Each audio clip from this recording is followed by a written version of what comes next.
Hello students, आज हम quadratic chapter में कंडीशन ऑफ कॉमन रूट समझने वाले हैं और उससे रिलेटेड कुछ क्वेश्चंस करेंगे एंड जो ग्राफ होता है क्वाड्रेटिक इक्वेशन वो कैसे ड्रॉ करते हैं वो सीखेंगे। चलिए स्टार्ट करते हैं। कंडीशन ऑफ कॉमन रूट्स हम क्या कर लेते हैं, जनरल इक्वेशन ले लेते हैं a1x square b1x c1 equals to 0 और एक और इक्वेशन कंसिडर कर लेते हैं a2x स्क्वायर b2x c2। ये आपने दो इक्वेशन कंसिडर कर ली।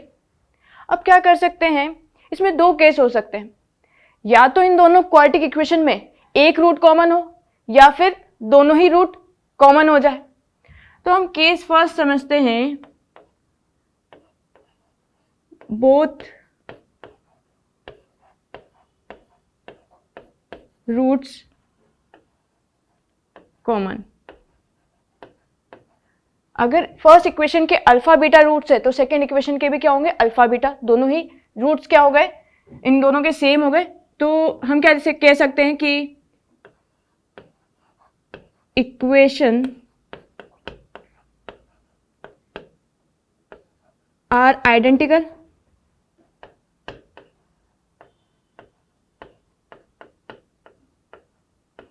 आइडेंटिकल इक्वेशन हो गई, कुछ इस तरीके की हो गई, जैसे हम ले लें कि x square plus 2x plus 4, एक इक्वेशन तो ये है, और सेकेंड इक्वेशन इस तरीके की हो जाए कि 2x स्क्वायर 4x और इधर हो जाए 8।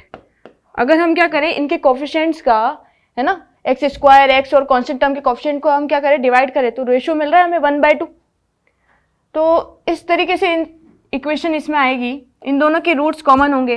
तो हम क्या कह सकते हैं कि अगर दोनों रूट्स कॉमन है तो उनके जो रेशियो होंगे कोफिशिएंट के वो सेम होंगे, C1/C2। जो भी वैल्यू आएगी तीनों की सेम आएगी। इसका एक और केस क्या हो सकता है, at least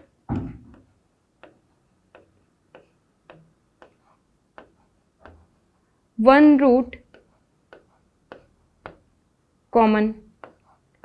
at least one root common का मतलब है कि दोनों रूट्स भी कॉमन हो सकते हैं या फिर कोई एक रूट भी कॉमन हो सके। तो उस केस में हम क्या कंडीशन लगाएं, चलिए वो देखते हैं। तो अगर इसमें सपोज कर लिया कि एक रूट दोनों में कॉमन है, तो उस रूट को हम क्या ले लेते हैं, अल्फा ले लेते हैं। Let alpha be, common root ले लिया आपने दोनों इक्वेशन का। अगर रूट है तो ये दोनों इक्वेशन को सेटिस्फाई करेगा। तो किस तरह की इक्वेशन बन जाएगी, a1 alpha square b1 alpha c1 equals to 0। Second equation कैसी दिखेगी, a2 alpha square b2 alpha c2। इस तरीके की इक्वेशन बन गई। अब हमें क्या करना है, उस अल्फा की वैल्यू फाइंड आउट करनी है। तो हम कैसे करेंगे, ये अल्फा स्क्वायर लिख लेंगे। अब आपको क्या करना है, इस अल्फा स्क्वायर को हाइड कर देना है, और हाइड करके हम क्या करना है, इसके कोफिशिएंट जैसे b1 c2 minus c1 b2 cross करना है। जो रिमेनिंग जो कोफिशिएंट है उसका क्रॉस करना है, पहले लेफ्ट फिर राइट। फिर क्या आ जाएगा अपना माइनस अल्फा, इस वाले को हाइड कर दो अल्फा वाले कोफिशिएंट को। फिर हम क्या करेंगे, a1 c2 minus a2 c1, और जो कांस्टेंट टर्म है उसके लिए हम क्या कर देंगे, 1 लगा देंगे इधर। और यहाँ पे क्या होगा, इसको हाइड कर दो, फिर हमारा क्या बनेगा, a1 b2 minus b1 a2। इस तरीके से हम क्या करेंगे, ये इक्वेशंस निकाल लेंगे। अब हम क्या करते हैं, अल्फा की वैल्यू निकाल लेते हैं। इन दोनों से भी अल्फा की वैल्यू आ रही है, तो क्या आ रही है वैल्यू, ये इधर जाएगा ऊपर, तो इधर क्या हो जाएगा, minus a1 c2 a2 c1, और ये क्या आ गया, a1 b2 b1 a2, है ना। ये लास्ट के दोनों जो रेशो है इनसे हमें अल्फा की वैल्यू निकाली, इन दोनों से भी निकाल सकते हैं। क्या निकलेगी वैल्यू, अल्फा से अल्फा कैंसिल हो जाएगा, तो इधर क्या बचा, एक अल्फा बच गया, इधर माइनस साइन बचा हुआ है, तो इधर क्या बन जाएगा, B1C2 माइनस C1B2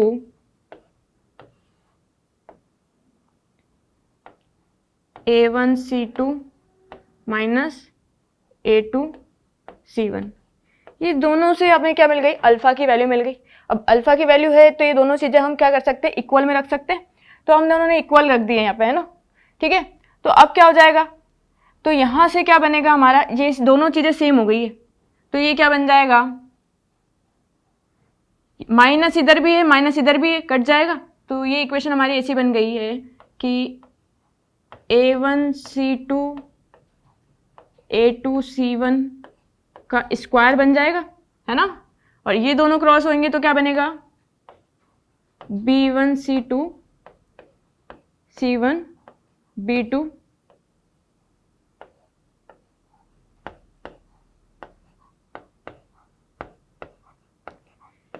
ये आपको क्या मिल गई, दो क्वाड्रेटिक इक्वेशन में अगर एक रूट या एक से ज़्यादा मतलब दोनों रूट कॉमन हो जाए तो हम ये कंडीशन अप्लाई कर सकते हैं, ठीक है। और इसको कैसे लर्न करेंगे, सबसे पहले आपको क्या करना है, यहाँ पर डायरेक्ट इसको ध्यान रखना है आपको, है ना। कैसे ध्यान रखना है आपको कि आप क्या करो, बीच वाले को हाइड कर दो, इधर से क्या मिलेगा, A1C2 माइनस A2C1 उसका स्क्वायर कर देना है ना। पहले सेंटर वाले को हाइड करना है, फिर क्या करेंगे, एक बार इसको हाइड कर दो, इन दोनों का प्रोडक्ट, और एक बार अपन इसको हाइड कर देंगे, इन दोनों का प्रोडक्ट कर देंगे। इस तरीके से करेंगे। इससे रिलेटेड क्वेश्चंस देखते हैं। क्या दे रखा है यहाँ पे, find the value of m, आपको m की वैल्यू फाइंड आउट करनी है, फॉर विच द इक्वेशन, आपको दो इक्वेशन दे रखी है यहाँ पर, और क्या बोल रखा है, हैव अ कॉमन रूट, इन दोनों में क्या है, एक रूट कॉमन है। तो हमने क्या ले लिया, सपोज कि अल्फा इनका कॉमन रूट है, तो हमने यहाँ पे क्या लिख दिया, alpha square minus 11 alpha plus m। Alpha की जगह आप कोई भी वैल्यू ले सकते हो, अल्फा बीटा या a या b कुछ भी ले सकते हैं। 14 अल्फा प्लस 2m, ये आपकी दोनों क्वाड्रेटिक इक्वेशन हो गई जिसमें हमारे अल्फा रूट कॉमन है दोनों में। तो अब हम क्या करते हैं, इसमें वही कंडीशन लगाते हैं। तो हमें क्या मिली थी वहां पे,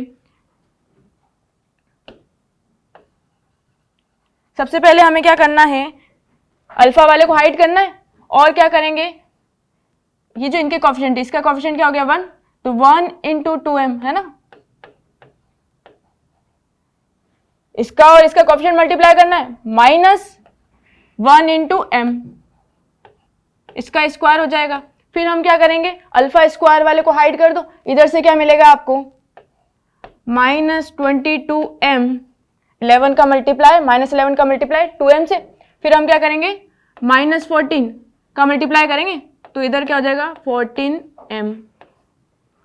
फिर आप क्या करेंगे, कांस्टेंट टर्म को हाइड करना है, इधर से क्या मिलेगा आपको, माइनस 14 और प्लस का 11।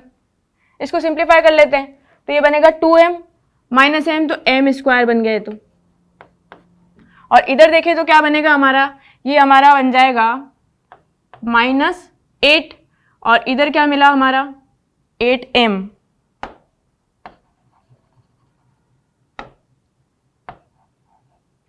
और इधर वैल्यू क्या मिली हमें, इधर हमें मिल गई -3 m square equals to 24 m मिल गई वैल्यू, है ना। अब इससे m की वैल्यू क्या मिल रही है, इसमें से हम क्या कर सकते हैं, दोनों को लेफ्ट हैंड साइड लेके जाओ, और m की दो वैल्यू आ गई आपके पास, 0 और 24। आप क्या कर सकते हो, इन इक्वेशन में अगर m की जगह 0 रखोगे तब भी एक कॉमन रूट है, और 24 रखोगे तब भी हमें कॉमन रूट मिलेगा। एक मेथड तो ये है जो हमने फॉर्मूला याद करा उससे हो जाएगा। अगर हम ये वाला फॉर्मूला ना लगाए तो हम क्या करेंगे,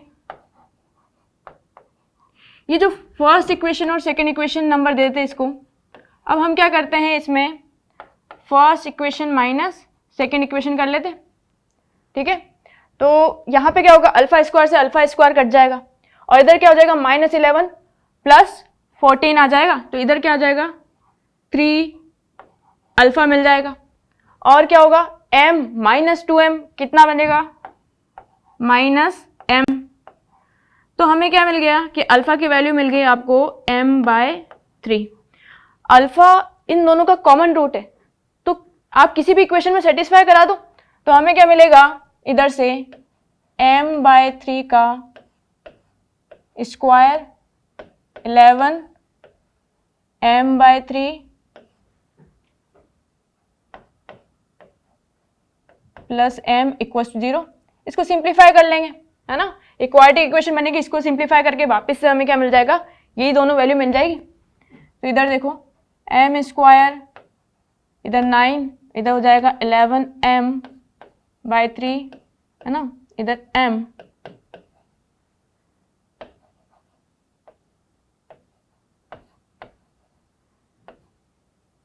इधर से एलसीएम लेते हैं 3m हो जाएगा इधर, तो इधर वैल्यू क्या बन गई हमारी 8m/3 इक्वल्स टू 0। और हम क्या कॉमन ले सकते हैं इधर से, m/3 कॉमन ले लो, है ना, तो या फिर एलसीएम ले लेते हैं पहले तो।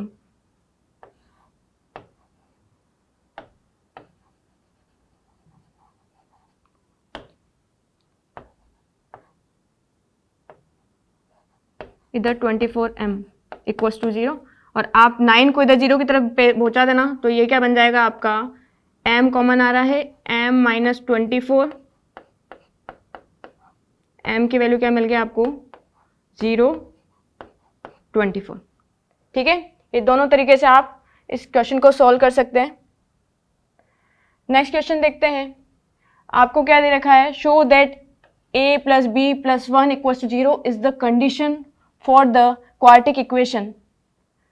जो आपको क्वाड्रेटिक इक्वेशन दे रखी है, टू हैव कॉमन रूट्स, कि अगर इन दोनों के कॉमन रूट्स हैं तो ये कंडीशन आएगी। अभी जो हमने प्रीवियस क्वेश्चन में जो दोनों मेथड देखे, उनमें से कोई सा भी एक मेथड लगा सकते हैं। तो हम क्या करते हैं, अल्फा इनका कॉमन रूट ले लेते हैं, तो ये क्या बन जाएगी, alpha square a alpha plus b equals to 0, और इधर क्या बन गया, alpha square plus b alpha plus a equals to 0। अब हम क्या करते हैं, इनको फर्स्ट और सेकेंड इक्वेशन नंबर दे दी, सेकेंड मेथड लगा लेते हैं। तो इधर क्या करेंगे, सब्ट्रैक्ट कर देते हैं, first equation minus second equation कर देते हैं, तो अल्फा स्क्वायर से अल्फा स्क्वायर कट जाएगा, इधर बन जाएगा a माइनस बी अल्फा, है ना, और क्या बनेगा आपका, इधर बनेगा b minus a equals 0। Alpha की अगर हम वैल्यू देखें तो ये क्या बन जाएगी, a माइनस बी, और इधर डिवाइड में भी a माइनस बी, तो इधर बन गया अल्फा की वैल्यू आ गई 1। अब अल्फा की वैल्यू 1 है, तो किसी भी इक्वेशन में सेटिस्फाई करा दो, फर्स्ट इक्वेशन में रख देते हैं अल्फा की जगह 1, है ना, alpha equals to 1, put in equation first. ठीक है, तो अब इक्वेशन फर्स्ट में रख देते हैं हम,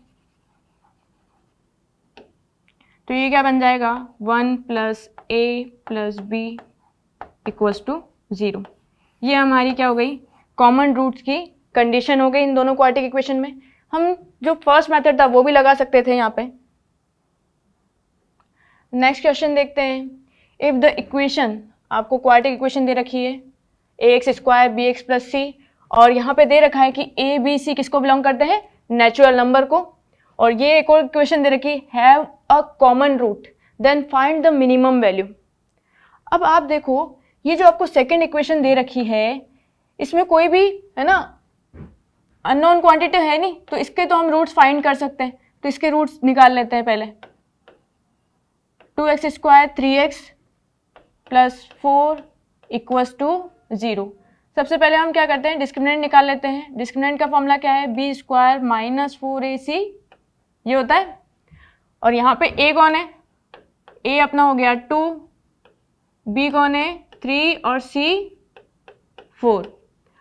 यहाँ पे वैल्यू रख देते हैं, ये क्या बनेगा 9 माइनस 4, और इधर बन जाएगा 32 बन गया आपका, ये है ना।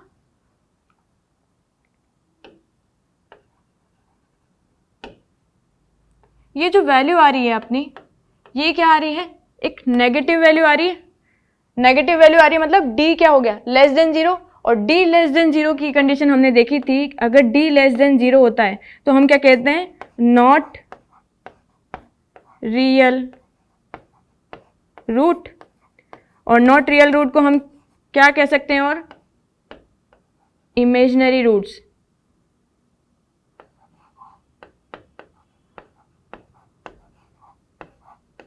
अब इस क्वाड्रेटिक इक्वेशन के क्या है, इमेजिनरी रूट्स है, इमेजिनरी रूट्स है तो क्या कहेंगे कि यहाँ पे इस फॉर्म में होंगे, हमारे जो रूट्स होते हैं वो किस फॉर्म में होते हैं, minus b plus minus under root d by 2a के फॉर्म में होते हैं। अब d की वैल्यू आपकी क्या आ रही है, अंडर रूट के अंदर आ रही है, जो भी वैल्यू आ रही है, सपोज अगर -3 आता है इसका आंसर है ना, जो भी सिंप्लीफाई करने पे आ रहा है, तो इधर क्या होता, जो भी b की वैल्यू आती है उसके साथ प्लस माइनस अंडर रूट -3 आता।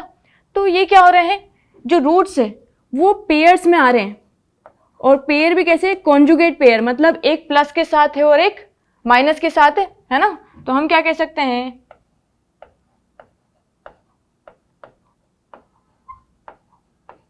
ये कॉन्जुगेट पेयर्स में आ रहे हैं इसके रूट्स।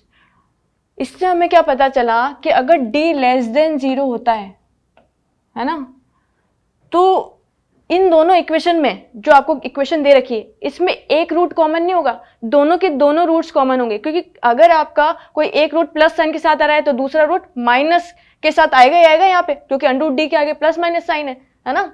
तो हम क्या कह सकते हैं कि जब d लेस देन 0 होता है तो हमारे जो रूट्स होते हैं वो एक कॉमन नहीं होगा। अगर दो क्वाड्रेटिक इक्वेशन में से एक का अगर d लेस देन 0 आ रहा है तो मतलब उनके दोनों ही रूट्स क्या होंगे, कॉमन होंगे। तो हम क्या कह देंगे, रूट्स इन कॉन्जुगेट पेयर, और कॉन्जुगेट पेयर में है दैट इज हम कह देंगे बोथ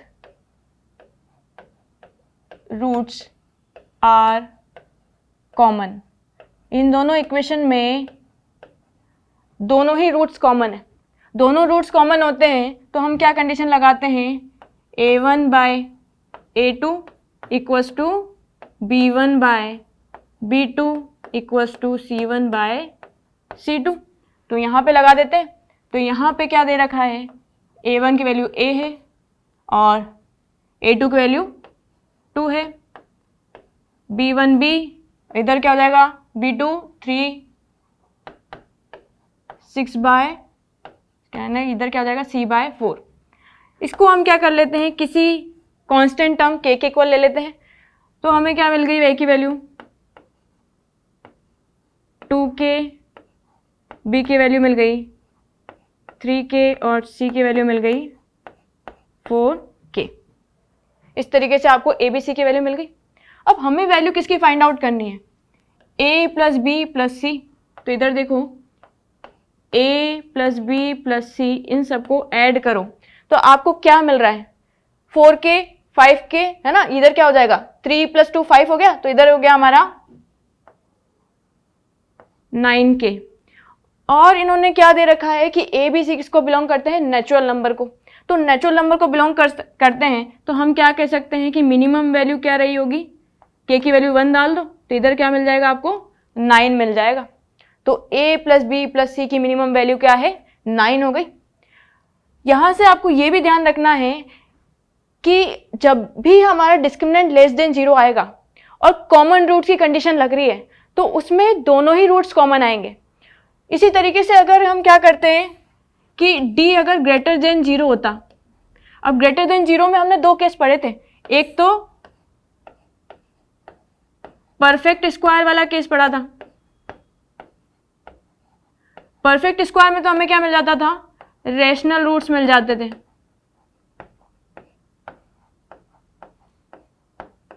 लेकिन जब है ना हमारा क्या होता था, नॉट परफेक्ट स्क्वायर आता था,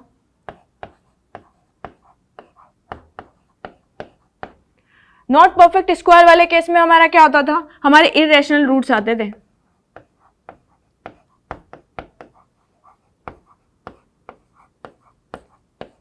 इररेशनल रूट्स भी क्या होते थे, ये हमारे कॉन्जुगेट पेयर्स में आते थे। इररेशनल रूट्स में कैसे आ जाते थे, √3 आ गया मान लो, तो √3 प्लस माइनस में आ रहा है, डी की वैल्यू अगर √3 अपनी क्या आ गई, √3 आ गई, तो यहाँ पे हमें क्या मिल जाएगा इस तरीके की, तो ये क्या हो जाएंगे, यहाँ पे भी कॉन्जुगेट पेयर आएंगे,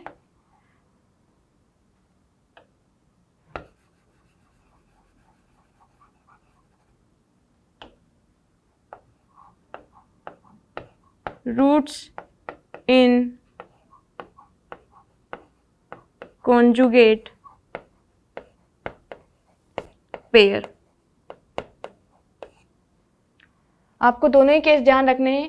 अगर आपको क्वेश्चन में दो इक्वेशन दे रखी है, उसमें कॉमन रूट्स बोल रखे हैं, तो आप अगर किसी एक इक्वेशन के रूट फाइंड आउट कर सकते हैं, तो अगर d लेस देन 0 आ रहा है तो हम क्या करेंगे, उसमें बोथ कॉमन रूट्स की कंडीशन लगाएंगे, और अगर d ग्रेटर देन 0 आ रहा है लेकिन परफेक्ट स्क्वायर नहीं आ रहा है ना, परफेक्ट स्क्वायर नहीं आ रहा है मतलब आपकी वैल्यू आ गई, d की वैल्यू 3 आ गई, 5 आ गई, तो हम क्या कर रहे हैं, d पे अंडरूट लगा रहे हैं, तो वो अंडरूट से बाहर नहीं आ पा रहा, तो उस केस में भी क्या हो जाएंगे, हमारे दोनों के दोनों रूट्स कॉमन होंगे अगर होंगे तो, है ना, कॉन्जुगेट पेयर्स में आते हैं। नेक्स्ट हम देखते हैं graph of quadratic equation. Quadratic equation का कैसे ग्राफ ड्रॉ करते हैं, ठीक है, एक क्वाड्रेटिक एक्सप्रेशन दे रखा है आपको, y इक्वल्स टू x² + 1, इसका कैसे ग्राफ ड्रॉ करें,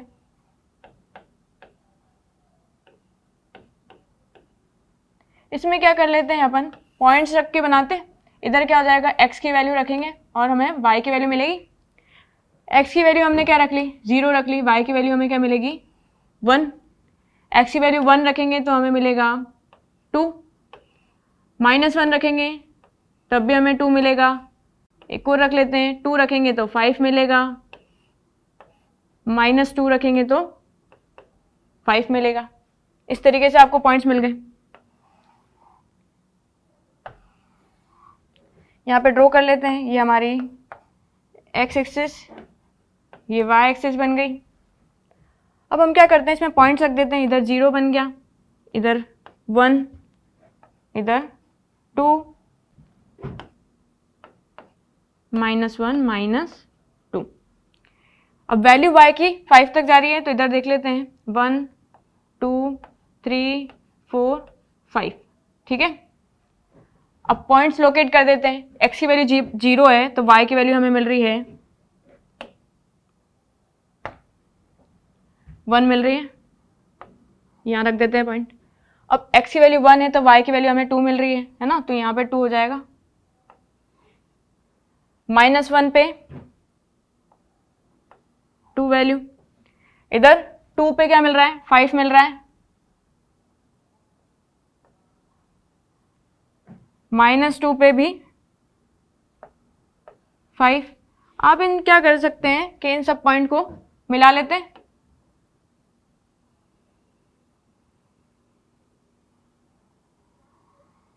ये इस तरीके का शेप आ गया। इस शेप को क्या बोलते हैं, पैराबोला। ये हमें जो क्वाड्रेटिक एक्सप्रेशन का जो हमने ग्राफ बनाया उसका शेप क्या है, पैराबोलिक है ना, पैराबोले का शेप है। और क्या कर सकते हैं हम कि इस तरीके से हमें क्या पता चला कि यहाँ पर जो हमारा जनरल एक्सप्रेशन होता है, क्वाड्रेटिक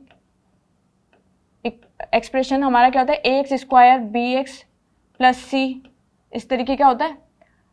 यहाँ पर क्या दे रखा है, x² का कोएफिशिएंट क्या है 1, 1 क्या है हमारा, ग्रेटर देन 0। अगर हमारा a ग्रेटर देन 0 था तब हमें क्या मिला, जो पैराबोला है वो क्या ओपन हो रहा है अपवर्ड डायरेक्शन में, ठीक है। अगर हम क्या करते हैं, यहाँ पे इस तरीके का हो जाता है y = -x² + 1, इस तरीके का हो जाता। तो अगर हम इसको भी ड्रॉ करके देख लेते हैं तो ये क्या बनेगा हमारा,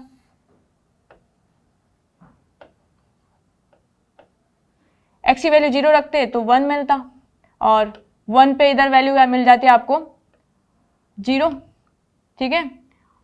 -1 पे भी हमें क्या मिलता, अगर हम -1 भी रखते तब भी यहाँ पे 0 मिलता,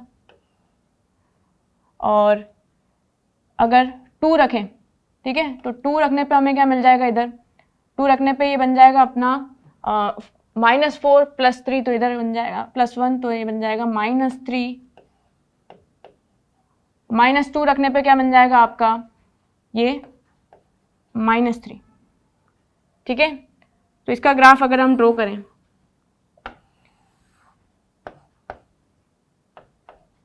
x की वैल्यू 0, 1, 2, इधर आ जाएगा -1, -2। y की वैल्यू कहाँ जा रही है, 1 और -3 आ रही है, 1, 2, -3। इसको ड्रॉ करके देखते हैं। x की वैल्यू जब 0 है, y की वैल्यू आ रही है 1। यहाँ एक पॉइंट लगा देते हैं। x की वैल्यू जब 1 है तो y की वैल्यू क्या आ रही है, 0 आ रही है। x की वैल्यू -1 पे भी 0 आ रही है, 2 पे -3 आ रही है, और -2 पे भी क्या आ रही है, -3। अब हम इस पॉइंट्स को मिलाते हैं।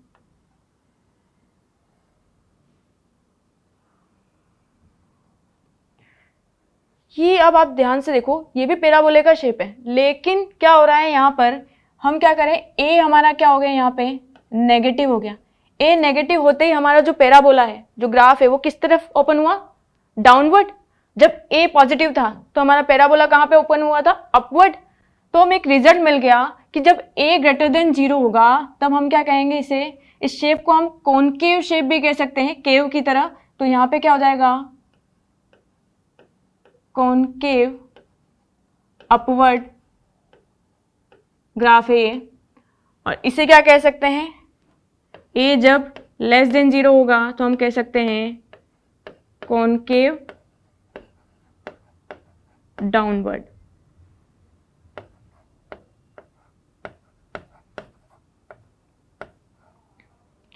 ठीक है, इस तरीके से आपको a देख के हमें बता सकते हैं कि वो ओपन अपवर्ड होगा या ओपन डाउनवर्ड होगा। ठीक है, अब हम क्या करते हैं, कुछ बेसिक ग्राफ्स देख लेते हैं। तो सबसे पहले हम क्या देखा हमने कि a की कंडीशन को ध्यान रखना है। अगर a ग्रेटर देन 0 है तो यहाँ पे 3 केस बनेंगे, d greater than 0, d equals to 0, d less than 0। अब d मतलब डिस्क्रिमिनेंट, डिस्क्रिमिनेंट ग्रेटर देन 0 होता है तो हमें पता है यहाँ पे क्या मिलेंगे, 2 रियल रूट्स। और अगर d इक्वल्स टू 0 है तो यहाँ पे क्या कह देंगे, 2 इक्वल रूट्स। इस केस में क्या होता है, ये दोनों डिस्टिंक्ट होते हैं।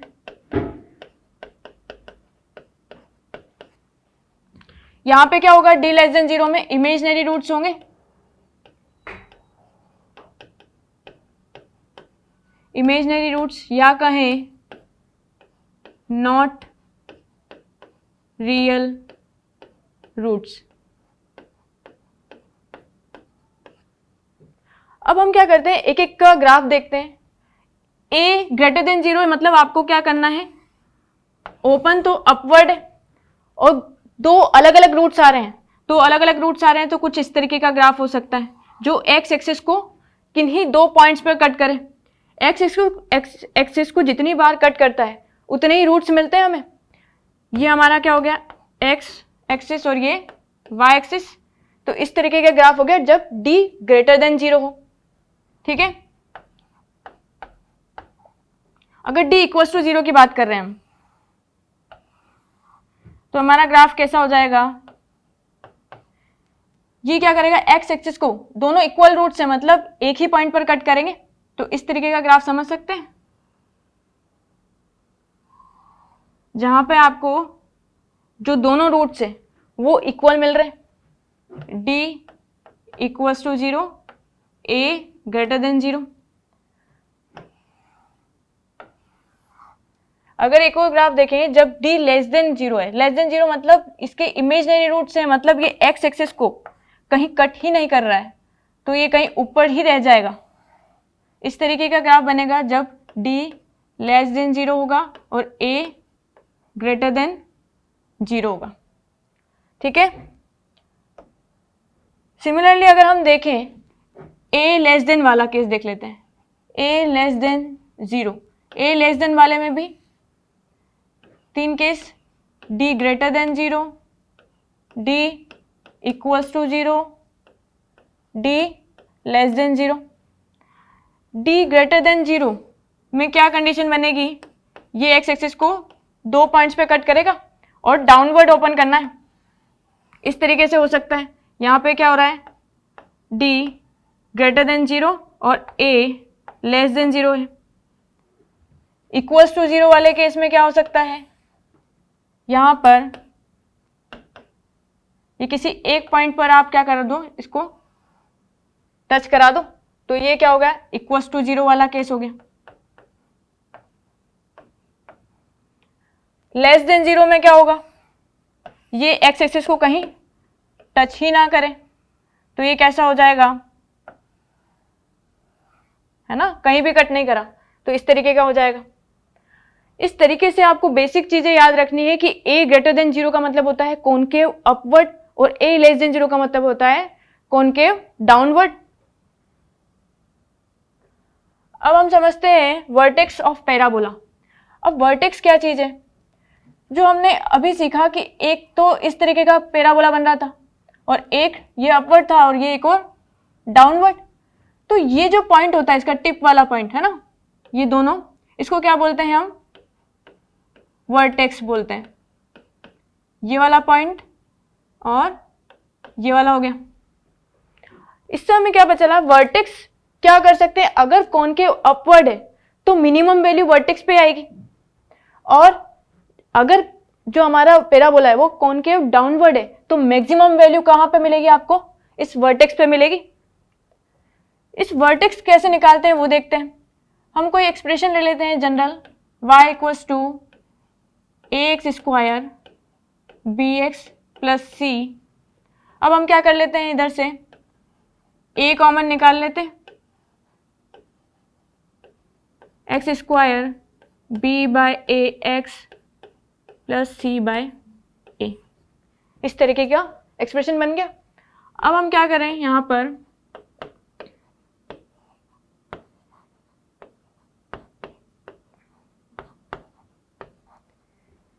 b है ना, b बाय 2a का स्क्वायर एक बार ऐड कर देते हैं और एक बार सब्ट्रैक्ट कर देते हैं। ऐड और सब्ट्रैक्ट दोनों इक्वल चीज कर रहे हैं तो कोई फर्क आएगा नहीं इक्वेशन में। यहां से क्या बन गया, ये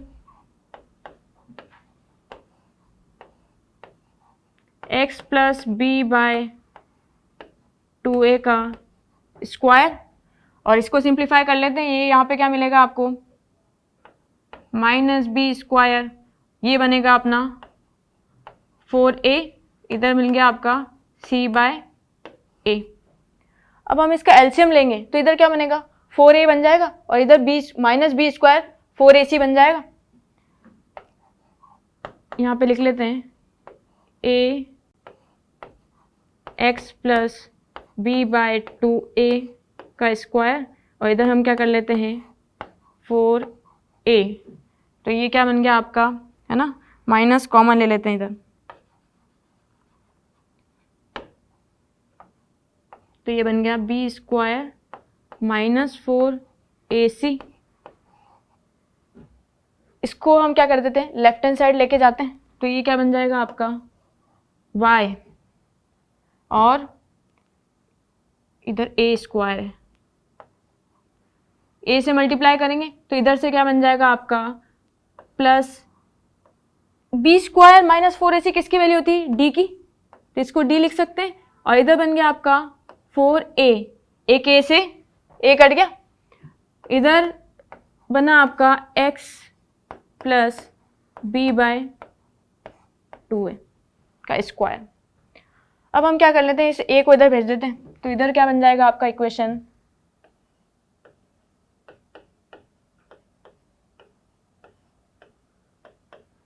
और इधर मिल गया आपको 1 by a y plus d by 4a। जो पैराबोला की जनरल इक्वेशन होती है वो क्या होती है हमारी, जैसे इस तरीके से ले लिया, x माइनस एच का स्क्वायर और 4a y माइनस के। तो वर्टेक्स क्या होते हैं इस केस में, h कोमा k। यहां पर आपका h की वैल्यू क्या है, h की वैल्यू है, इधर माइनस करके निकाल लो तो इधर क्या हो जाएगा, है ना, इसको इक्वल टू 0 करेंगे तो माइनस बी बाय 2a मिल रहा है। और k की वैल्यू कैसे मिलेगी, इसको इक्वल टू 0 करो, जैसे यहाँ पे इक्वल टू 0 करने से k की वैल्यू मिल रही है y इक्वल टू k, यहाँ पे क्या मिल जाएगी, माइनस डी बाय 4a। ये आपको वर्टेक्स मिल गए, इस टिप के कोऑर्डिनेट मिल गए आपको, ठीक है। इसका यूज कैसे करेंगे, इस तरह के क्वेश्चन आ जाए आपको कि आपको एक ग्राफ दे दे और आपको ए बी सी के साइन पता करने हैं कि ए बी सी के साइन क्या है, पॉजिटिव है नेगेटिव है। तो उस तरीके के ग्राफ में देखते हैं। सबसे पहले हम क्या करेंगे, ये सब जो पैराबोला है वो कहाँ ओपन हो रहा है, डाउनवर्ड। डाउनवर्ड मतलब ए क्या हो गया हमारा, लेस देन 0। ए तो हमें देखते पता चल जाएगा। अब हम देखो यहाँ पे क्या करेंगे, वर्टेक्स हमारा क्या होता है, minus b by 2a minus d by 4a। अब आप देखो ये जो x की वैल्यू बताता है ना फर्स्ट कोऑर्डिनेट, तो x की वैल्यू कहाँ आ रही है, सेकंड क्वाड्रेंट में आ रही है। सेकंड क्वाड्रेंट मतलब ये जो माइनस बी बाय 2a है ये क्या है, नेगेटिव वैल्यू है, सेकंड क्वाड्रेंट में आ रही है इसलिए। अब आप देखो a भी नेगेटिव है ना, यहाँ पर आपका ये जो है ये नेगेटिव क्वांटिटी है और एक ऊपर भी एक नेगेटिव क्वांटिटी है, नेगेटिव से नेगेटिव कट जाएगा, है ना। 2 को हम क्या कर देंगे, इधर 0 की तरफ भेज देंगे, नेगेटिव से नेगेटिव कट गया, 2 को हमने इधर भेज दिया तो हमें क्या मिल गया, b क्या मिल गया आपको, लेस देन 0। b का साइन भी पता चल गया। अब कौन बचा, c, है ना। तो हमारा जनरल एक्सप्रेशन क्या होता है, हमारा ax square bx plus c। अगर हम क्या कर दें, x की जगह 0 रख दें और y की वैल्यू क्या मिलेगी, हमें c मिलेगी, ठीक है। तो आप क्या करोगे, जहां पर भी x की वैल्यू 0 हो रही है, x की वैल्यू 0 मतलब यहां पर y एक्सिस को जब कर्व कट कर रहा है तो वही पॉइंट क्या है, इसका कोऑर्डिनेट क्या हो जाएंगे इसके हमारे, अगर x की वैल्यू 0 है, y की वैल्यू क्या मिलेगी आपको, c। तो ये जो पॉइंट है ये c का साइन बताएगा। ये वैल्यू क्या है, y की पॉजिटिव है, तो c क्या हो गया हमारा, ग्रेटर देन 0 हो गया। a तो हमें शेप देख के पता चल जाएगा कि डाउनवर्ड है तो लेस देन, अपवर्ड है तो ग्रेटर देन। b के लिए हमें वर्टेक्स देखना पड़ेगा और c के लिए हम देखेंगे कि y की वैल्यू, है ना, जब x की वैल्यू जब 0 है तब y एक्सिस को कहाँ कट कर रहा है ग्राफ, उसके अकॉर्डिंग हम देख लेंगे। ऐसे ही यहाँ पे एक और ट्राई करते हैं। यहाँ पे क्या हो जाएगा, अपवर्ड है तो a ग्रेटर देन 0 और हम क्या करेंगे, अब यहाँ पे vertex minus b by 2a। Vertex कहाँ आ रहे हैं, फर्स्ट अपना फोर्थ क्वाड्रेंट में आ रहे हैं। फोर्थ क्वाड्रेंट में क्या होता है, x की वैल्यू पॉजिटिव है, पॉजिटिव है तो ये ग्रेटर देन 0 है, ठीक है। अब a ग्रेटर देन 0 था तो 2a कोई पॉजिटिव क्वांटिटी है, पॉजिटिव क्वांटिटी को हमने क्या कर दिया, इधर 0 से मल्टीप्लाई कर दिया।